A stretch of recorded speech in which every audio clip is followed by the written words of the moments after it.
All right, hello again. I've gone on my walk and I've come back and now I have chocolate. Yay!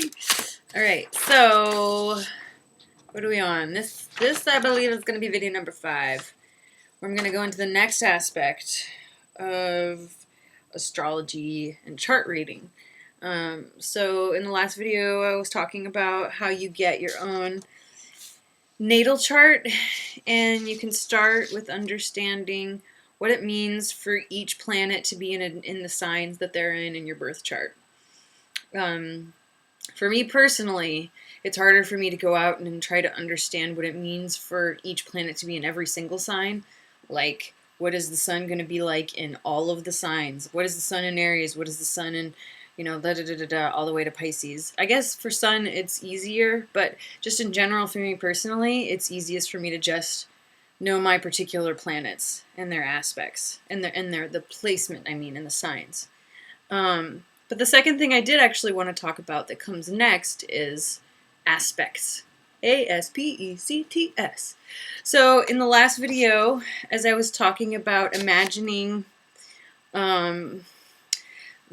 your planets in the signs and the archetypes of the zodiac, if you could imagine them as a bunch of different characters that are all the different facets of you, and they're in a room having a talk, like in that video that I posted a link to. I'll post it again.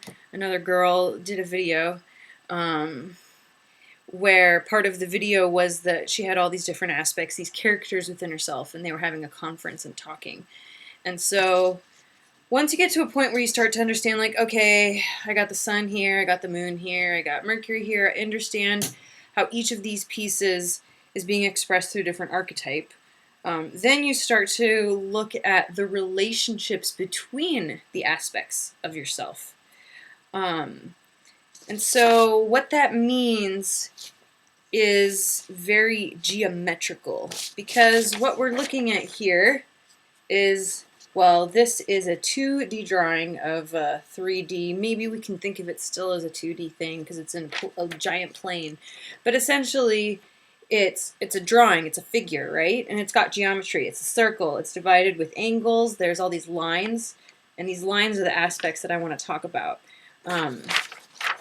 So you can look at this. This is like another thing that you can look up a lot about online, and I guess I would say at this point it's a good time to start thinking about some of the different aspects. And the names of them are things like square, trine, sextile, conjunct, opposite or opposition, quincunx is one that's a little bit less used, and there's another word for when it's 30 degrees, but I can't remember what it is. But these names are very visual, geometrical, and they're representing the angles and the degrees that are between things. So for example, if I have, well, I can tell you, I can show you right here. I have the sun in Leo, and it even says that it's at like 8 degrees or something. Yeah, 8 degrees. And then if I look see what aspects, what planets I have, if there's any that are, say, square is, if you know anything about geometry, square is a 90-degree angle, right? And so 90 degrees from Leo happens to be Scorpio, right? And here is Saturn. Guess what? I have a square aspect between the sun and Saturn, okay? So really briefly, first, the different angles for the different aspects are the Saturn is 90 degrees.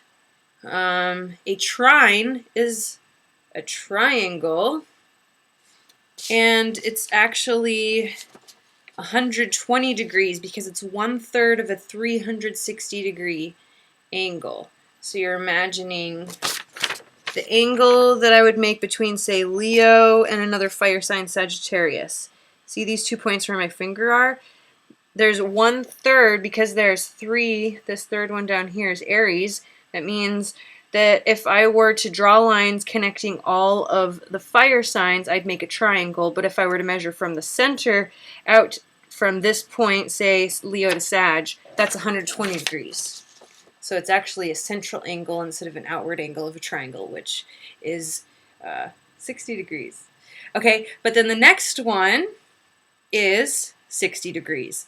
It's a sextile, and it would be what happens when you have two signs that are 60 degrees apart, which is effectively, if each sign is about 30 degrees, that's two signs apart.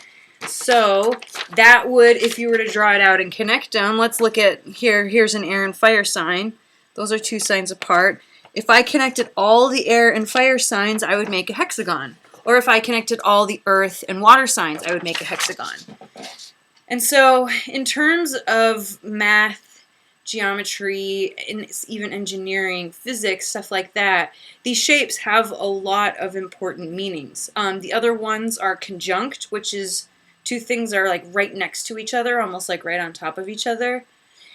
And then the other one is opposition, where they're complete opposite ends. Like imagine if I had something on this point where this finger is and something over here. Okay, so you think about any of the metaphors that come around these shapes and the way we build things with it. And so the first one that I said was a square, and a square is actually a conflicting energy. It's when, imagine that you have these two things that are on these two different trajectories. Say this one's going this way and this one's going this way, and they meet here and they get knocked off. So what you could imagine is these two different characters inside of yourself, two different aspects of yourself are conflicting with each other. So for example, I said in mine I have a Sun square Saturn. So all the qualities of the Sun are sort of disharmonious, and I'm imagining like two rams batting at each, like head-butting each other, like Rawr. So I have that aspect with Saturn, which is, so Saturn is like my responsibility, and the Sun is my outward personality. So I have this sort of conflict between my ability to express myself and and the part of me that wants to feel really responsible and mature. So I feel that in my chart. I feel that in myself when external situation environments are also reflecting it. And that's another thing that I really want to bring up about when you look at your chart and you're looking at these different aspects, because it is sort of the way that you're building your own, say, formal logic structure and your own understanding of the world. Everything you see in the world, you're seeing through this lens. So everything you see that you don't like that's out there, it's inside of you. You know, it's like the as above, so below. There's always this sort of duality that exists, where if you see the beautiful part, there is equally as valid as the ugly part. So it's when you start actually having things that you like and you don't like that this happens. And so there's this duality that happens, and there's this thing where it's going on inside of me, and I also see it out there. So I can look at this astrology chart to see not only what happens inside of my personality, but what things in my environment particularly affect me in this way that I feel this part of my personality, right? Because it's really, again, when the child interacts with the environment and this experience that is could be represented by this metaphor of this mythology, this square aspect, for example, then I'm experiencing that here, because that's the thing that, of all the experiences that I have, that's my weak spot, that's my tender thing. So that's the thing that hurts me and I hold on to. And sometimes, and what we happen when we're young is that we're unconscious of that, and we just think that thing out there is hurting me. Like, so this for me, Sun square Saturn is like me budding with authority. You know, my personality, my like self-expression, and the authority in some ways it could be like a father. So it's like father issues. And I could look at this and I could choose to just say, oh, that's like because my dad's whatever. You know, but some of that's just because I'm sensitive to it too. There's this like interesting interplay that happens.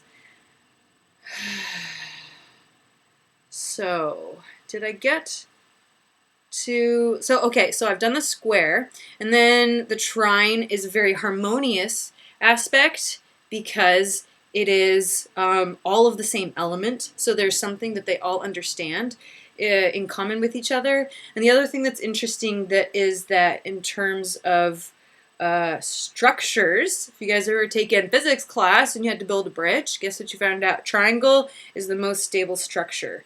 So there's this idea that if you're building a triangle angle with something else, the way that you're relating is like, it's really good. It's just like, it just jives. It just like is cohesive, you know?